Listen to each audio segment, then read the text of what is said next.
Hare Krishna, Namaste, Chapter 18, which is entitled as Sannyasa Yoga. Sloka 41, Part 3. Brāhmaṇa-kṣatriya-viśāṁ śūdrāṇāṁ cha paran-tapa karmāṇi pravibhaktāni svabhāva-prabhavair guṇaiḥ. From the previous session, we learned that there are 4 categories of beings: Deva, Manushya, Triyak, Stavara. And within each of this category, there are 4 classes: Brāhmaṇa, Kshatriya, Vaishya, and Śūdra. We ended the previous session with examples that Garuda falls under Brāhmana category within Triyak, whereas crow falls under Chandala category within Triyak, that is within animal and birds category.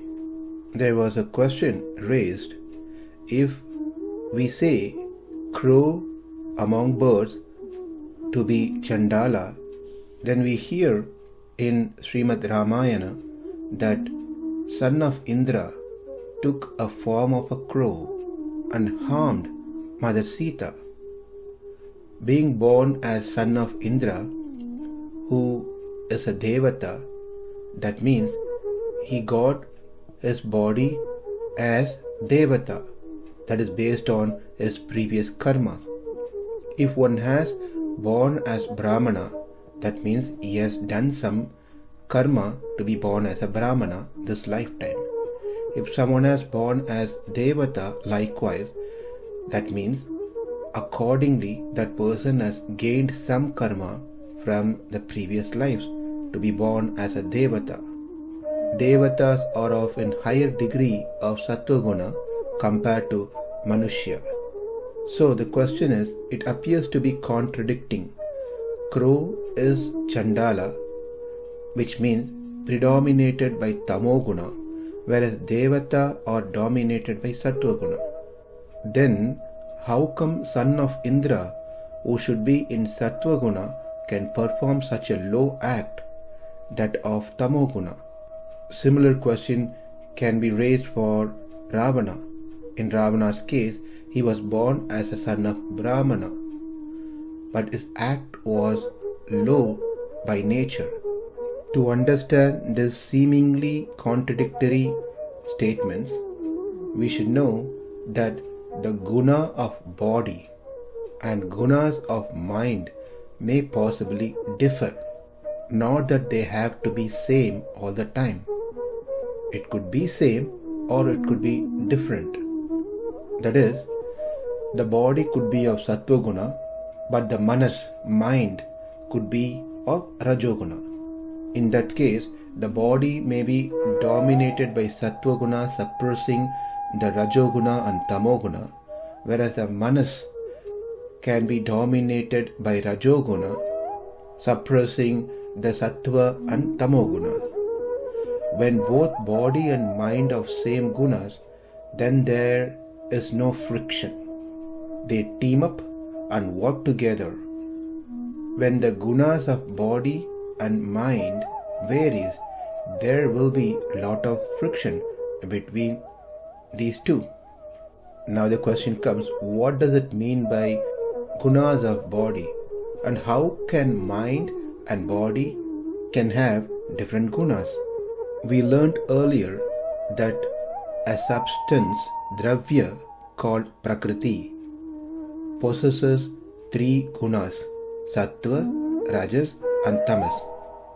And this whole universe is created using this Prakriti, just like a pot is created from mud, clay. However, there is a difference between the Pradhana, the Moola Prakriti, and this universe that we are seeing now. In all the objects that we see, the levels of Sattva, Rajas, and Tamas varies from time to time and from object to object. Whereas in Moola Prakriti, the 3 gunas are constantly at an equal level without any variation in their level. Meaning, one guna does not suppress the other two gunas. They are all of same level. During pralaya, only prakriti exists. That is, during the destruction period, it is only prakriti which exists. Of course, God exists too, but this topic is not new topic. We have covered this one in the 13th chapter. Therefore, this is a recap of what we have done earlier. Just to connect to this topic of what we are seeing now and to answer the question, how come the gunas of body and gunas of mind can vary? And what does it mean when we say gunas of body? So, during pralaya, nothing else exists. Everything that we see now will become one with the prakriti. And when prakriti ends and srishti begins, creation begins, the first thing that happens is that the three gunas present within the prakriti loses their levels, equality, and start to increase and decrease in their levels. This state is called avyakta. This small variation between the prakriti which is of same level with gunas and prakriti which loses its levels with the gunas is called avyaktam. Next, from avyaktam is born another substance called mahan.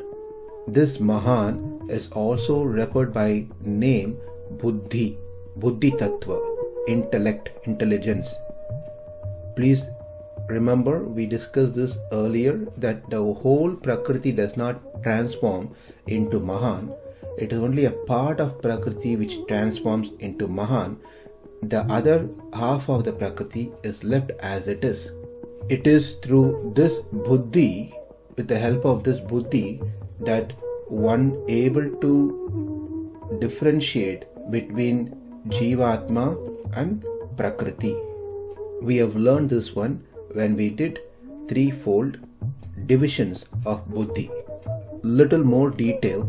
When we see this world, we see an object and cognize the object for the first time. That is called alochana. Next, when we think that this belongs to me, this object belongs to me, I should attain this object, this is for me, then that is called abhimana. And the third stage, when we come to a resolve of the form, I must perform this activity to attain that object, is called adhyavasaya. For us to reach to the third stage of adhyavasaya, to resolve, using our manasa, the help of this substance called mahan is required. Buddhi is required. From mahan is born the next tattva called ahankara. The main activity of this ahankara is to help the mind in having an abhimana, that is, the sense of feeling that this is for me. Let me repeat one more time. We see for the first time an object. First cognize an object. That is called alochana. And then after we see an object, then we start thinking, this belongs to me. This is for me. That is called abhimana. And that abhimana of the form, this is for me, is coming from ahankara. Also, misunderstanding that Atma is body. Body is Atma. They are one and the same, is also caused by this ahankara. This ahankara is classified into three: Sattvika, Rajasa and Tamasa. From Sattvika ahankara, 11 indriyas are born. 5 jnanendriyas, 5 karmendriyas and manas. 5 jnanendriyas: chakshus, to grasp color that present in eyes, granam to grasp smell present in nose, rasanam to grasp taste present in tongue, tvak to grasp heat and cold present in skin, shotram to grasp sound present in ear. Whereas 5 karmendriyas are there to perform activities.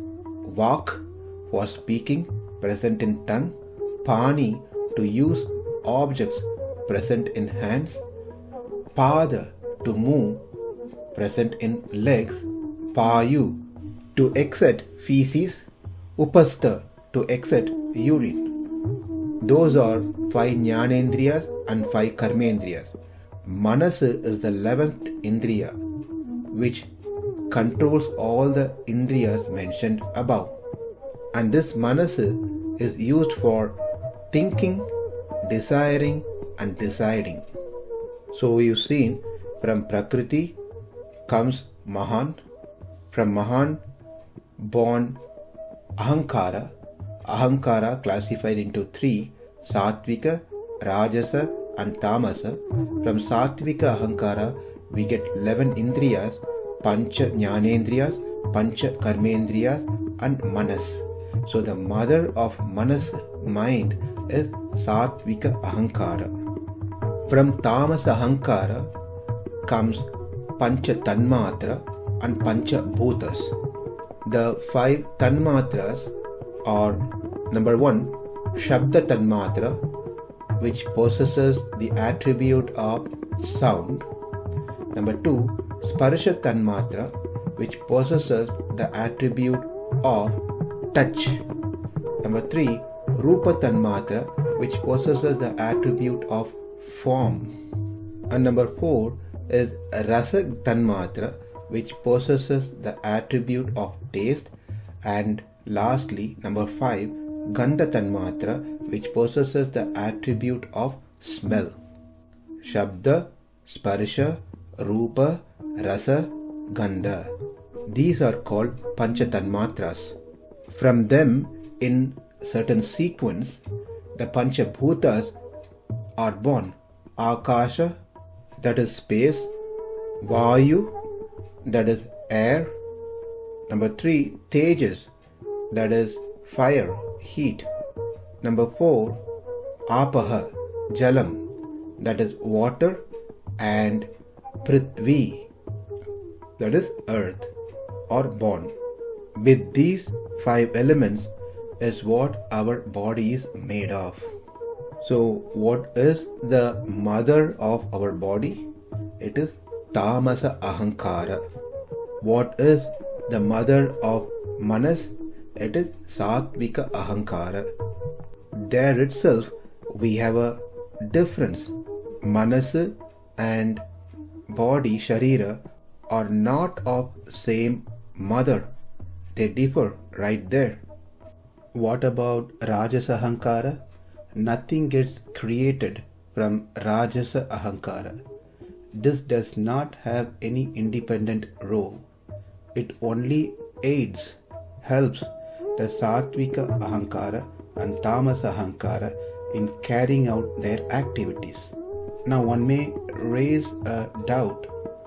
If mind comes from Satvika Ahankara, then why we hear that mind is covered by 3 gunas, Satvika, Rajasa and Tamasa as well? It should have been purely Satvika, right? Answer is no. This Leela Vibhuti, this material world, the material creation, is also referred as Mishra Sattva. Mishra Sattva means the Sattva guna which is always mixed with the other 2 gunas, Rajas and Tamas. Whereas the spiritual world is known as Shuddha Sattva. There, the Rajas and Tamas are not present. Therefore, there is no mix of Rajas and Tamas with Sattva guna over there. Since everything is a byproduct which is born from the Moola Prakriti, and the Moola Prakriti has Mishra Sattva the mix of rajas, tamas with the sattva guna, everything else that comes after that also of not 100% of one guna. They are all mixed. So when we say sattvi ahankara, sattva guna is prominent over there. When we say rajas ahankara, rajoguna is prominent over there. When we say tamas ahankara, tamoguna is prominent over there. Also, if we see the sattvika ahankara produces, creates pancha jnanendriya, pancha karmendriyas and manas, which helps in processing things to create knowledge. For the sattva guna to cause jnana, knowledge, it needs the help of rajoguna to encourage it. Same in the case of tamoguna also. For tamoguna to do its activities, it requires help of rajoguna. And as we can see that rajoguna activities is to assist, aid the other two gunas, sattoguna and tamoguna, to perform their activities. Rajoguna is also dependent on them. Therefore, these three gunas are inseparable. They are always present together in the Mula Prakriti and all its sub-products, byproducts. Their degree of presence may vary, but they are always together. So from this we understand the mind can have a different guna, dominating guna, whereas the body may have a different dominating guna. With that understanding, let's see some scenarios. If we have a body which is dominated by rajas and tamas, and a mind which is also dominated by rajoguna and tamoguna, then there is no friction between these two because they are of same nature. They work together very nicely. But the only problem is our chance to spiritually progress is challengeable, is questionable. Why? Because it is rajas and tamas which took over both mind and body. Case 2. If we have a body which is dominated by sattva guna and the mind is also dominated by sattva guna, the problem is solved.